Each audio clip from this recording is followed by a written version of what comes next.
No, it doesn't. In fact, it's exactly what we reported on Sky Sports News on Monday when the FIA gave a very brief statement about the meeting they'd had with the teams, in which they shared some of the findings from their inquiry into the ending of the Abu Dhabi Grand Prix. It's interesting today, in announcing Masi's departure, they don't signal the reasons for him going, and by the way, as we also reported, he is to take up a new position within the FIA structure at large. But my understanding was, in addition to the fact that he did not implement the rules correctly in terms of the way cars unlapped themselves behind the safety car, and indeed with regard to the precise point at which the safety car could be withdrawn, it was also felt within Formula One's leadership that perhaps the noise and the controversy which surrounded him made his position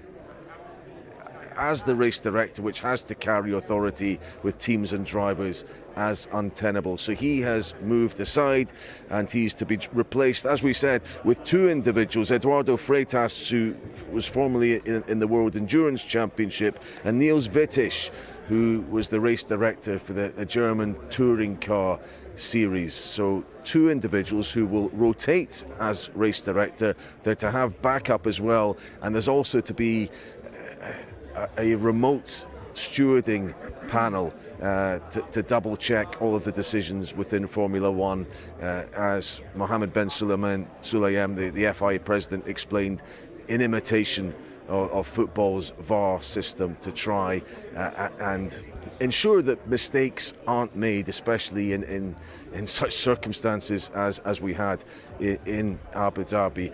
There are also to be restraints put on the way that teams can petition the team of stewards and race directors during the Grand Prix as well. So not unexpected news. In fact, it is exactly what we had predicted, and the timing is significant from a Mercedes perspective. We'd reported all year that Lewis Hamilton and Mercedes were waiting on the FIA's investigation findings to see if they would continue, or if Lewis would continue in F1.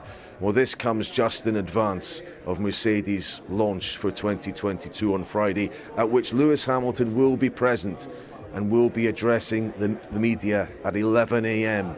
on Friday morning. So at least you would think, now that the FIA have announced something concrete, this probably represents the kind of self-assessment and self-criticism, an admission that, even if it isn't explicitly stated, that some mistakes were made in Abu Dhabi, which ought to pacify Hamilton and at least give them some confidence that going forward Formula One will be operating, or at least trying to operate, to the very highest standards in terms of following clear, concise and predictable rules. That's the other aspect to all of this. So we'll see what Lewis Hamilton has to say about it all on Friday. But yes, sad for Michael Masi, very committed individual, a lot of sympathy for him throughout Formula One. We spoke to the McLaren drivers, for example, last week, who told us that they would have been happy with Michael Masi carrying on. Daniel Ricciardo in particular pointed to the very difficult schedule he had,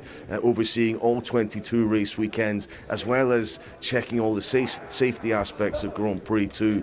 But at the age of 44, you would say that if he has a continued presence within the FIA, might it not be impossible for him at some later point to maybe assume something similar to the role of race director again? So maybe it's au revoir rather than absolutely goodbye for Michael Masi. But in the short term, we will have new race directors alternating in position, and FIA have also promised clearer and more predictable rules in terms of how the safety car operates, particularly at the end of Grand Prix.